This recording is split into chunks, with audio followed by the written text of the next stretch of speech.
They had known it all along. When it comes right down to it, the mouth is no match for the muscle. Houlihan turned away from the grinning puzzle, seeking some route of escape. His eyes fell again on the idling Mercedes. Well, on the other hand, what say, Felix, that we take her for a little turn? He was already opening the right side door to climb behind the steering wheel, just around the block. Afraid it'd have to be one way around, Felix said, casually, hands in his pockets, as he followed around the front of the car after Houlihan. He took him by a naked arm and drew him back out of the car. He pointed at the bent bumper with his long chin. Until we get that straightened, the best you could do is keep going in circles. Oh, fuck, Houlihan grunted, looking down at the wedged tire in disappointment. It was the first time Debris had ever heard him use the word. On the contrary, Houlihan was often heard correcting others for cursing. He claimed it was spiritual sloth to allow oneself to stoop to obscenity. But this didn't sound like sloth to Debris. It sounded more like desperation. Fuck, he said again, and started to walk away. But Dolph wasn't finished rubbing it in. You don't have to keep going in circles. Dolph was coming into the garage, walking around the grill, smiling his merciless little Zen smile. You just have to be strong enough to straighten the problem out. And while everybody's eyes popped, the chubby little hands reached down and hooked on each side of the bumper, and the back bulged in the ragged turtleneck, and as smoothly and inexorably as some kind of powerful hydraulic device intended for this very work, pulled the heavy metal away from the tire and back into the proper place. Gawking, jaw-hanging, Houlihan couldn't even curse. He left, muttering something about needing to crash, maybe at an ex-wife's digs in Saratoga, someplace, alone. His crew abandoned on the lawn. In the years of association that followed, as they became close comrades in adventure and escapade and revolution, yes, damn it, revolution, as surely as Fidel and Shea had been comrades against the same oppressor, the same tyranny of inertia, and the same guerrilla war that was being fought, as Burroughs put it, in the space between ourselves, Debris often saw Houlihan at a loss for words, or more specifically, at an emptiness of words. After days of speeding and driving and talking nonstop, had left the dancing Irish voice raw and blistered, and the enormous assets of cocky, self-made Irish intellect momentarily overdrawn, but never again so completely stymied. At least not so blatantly stymied. For Houlihan had a trick of filling the lapses with meaningless numbers. Hey, you dig just then that little lovely loop-the-loop cutie doing the 4, 5, 75 jive back there on the corner of Grant and Green, or was it 87? Until the stream of consciousness commenced to trickle again and he got back on the track. Nonsense numbers to fill the gaps. An obvious trick, but none of his audience ever saw it as something to cover a failure. It was just noise to keep the rhythm going, just rebop, until he found the groove again. And he always seemed to. Keep rolling, and you always eventually cross your line again. And that faith that saw him through his lapses had become a faith for everybody that knew him, a mighty bridge to see them across their own chasms. And now that bridge was washed out. Now at last it did seem like he had lost it for good. And terminal nonsense and purposelessness, meaningless numbers of nothing forever. Worse, far worse, that it had all been a trick, that he had never known purpose, that for all sound and the fury of those grand flights, those tootings, had always at the bottom, been only rebop, only the rattle of insects in the dry places of Elliot, signifying nothing, forever and ever, amen. So, strung out and distracted and drunk in the dark, Debris starts awake in his nest of moss in the wheelbarrow in the blackberry bush. Through the darkness he hears again the twang made when the fence wire is strained, its barbs plunking through the staples as the barrier is breached by a head of stock forcing its way through where no breach is intended, or by a foot climbing over.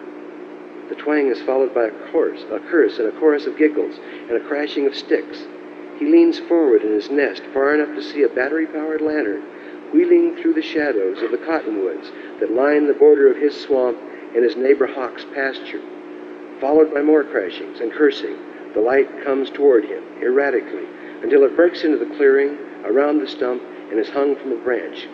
It is the two hitchhikers, loaded with packages and sacks, followed by Sandy Paku. Sandy is carrying an enormous stuffed teddy bear. So loudly is she cursing and staggering about with the bear that the blonde puts down his load and turns back to hush her. Cool it, huh? You want that old fucker and his dogs down here? I don't want that old fucker and his dogs at all, Sandy answers. You two will have to do for Sandy and her bear. Fascinated, Debris watches from the brambles as Sandy waltzes in a slow circle, then leans the huge doll against the stump and sits in his lap. Give us a hand, she says, picking at the button of the collar taut across her throat, and a drink. Blackbeard draws a half-gallon of wine from one of the grocery sacks. He uncorks it and drinks beneath the gently swinging light, his eyes on the fat woman and the doll. He lowers the bottle and takes a big summer sausage from the other sack and begins to chew the plastic away. Blonde Boy kneels beside Sandy, giggling, to help with the buttons of her blouse. Blackbeard watches, and Debris. The 10-10 toots past at the Nebo Junction. The shadows rock. The fumbling fingers have the garment off one shoulder when abruptly Sandy's head falls back to the bear's shoulder and she begins to snore. The giggle bubbles louder over the healthy teeth as Blonde Boy hefts the bra strap up and down. What kind of card got you these, Mama? Sandy sags and snores louder. The boy tries to reach behind her sleeping bag to find the clasp. Blackbeard is going through her shopping bag. He takes out a little transistor radio and turns it on. He leans against the oak tree, gnawing the sausage and tuning the radio as he watches his partner wrestle with the sleeping woman's brassiere. At last, Debris has to close his eyes to the spectacle, more a result of drink than discretion, he admits, and the dark swirls over him. His head is ringing. He hears the radio dial pause a moment to listen to the latest from Attica. 29 dead cons, he hears Blackbeard drawl, and 9 dead cops. 29 dead niggers and 9 dead white guys sound like the whites won. The dial travels on until it finds the Beach Boys hit. The harmony softens Sandy's snores and grunts and covers a crunch of twigs. Debris can barely hear any of it. It comes from a long way off, through a twining, leafy jungle. The tunnel has almost twined shut when he hears Blackbeard ask, "What did she say he was doing out there on the railroad tracks? Counting?" "The ties," Blonde Boy answers. "Counting the ties between Porto Santo and the next village, 30 miles away. Counting the railroad ties. They got him doped up and dared him, and he did it, didn't he? He did it." "Houlihan," says Blackbeard's voice, gentler. "The great Houlihan. Done in by downers and a dare."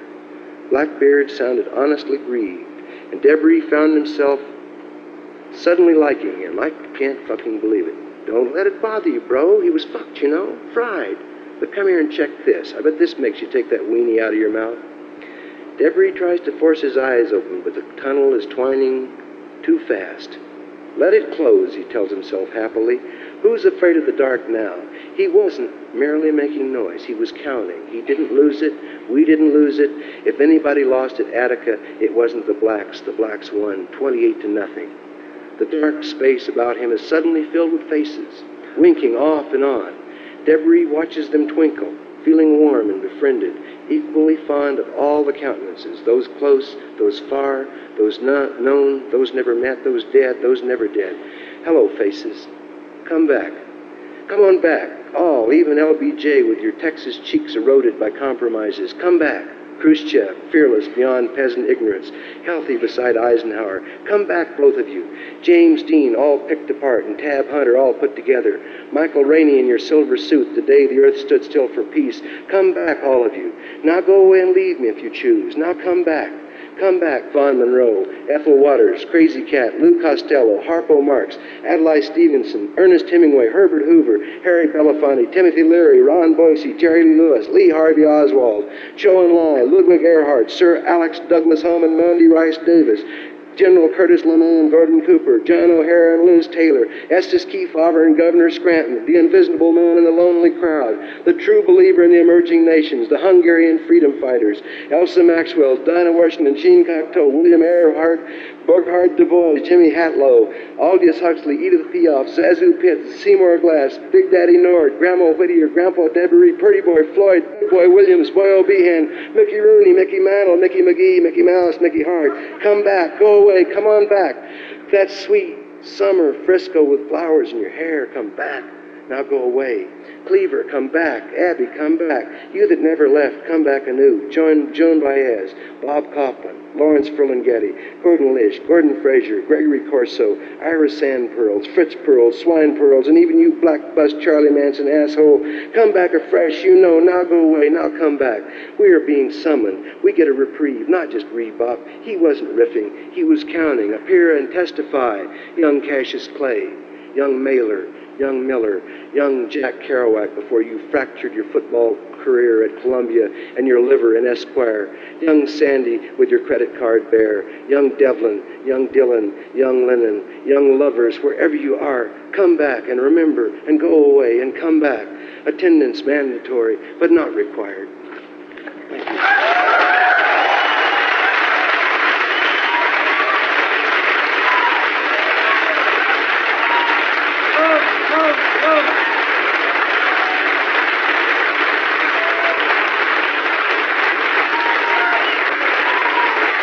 Let me make an announcement. Tomorrow, I'm supposed to have a workshop at the junior high, and what I want to do is turn it into an old-fashioned Oregon hoo-ha, where we'll have everybody else come over there and get in line, and just come get in line, and you'll have your 5 minutes on stage. If you can play the spoons, the guitar, any poetry, do Tai Chi, whatever you want to do, we'll get over there and do it until they run us out. Tomorrow at 5:30 at the Kesey Junior High. We'll see you then.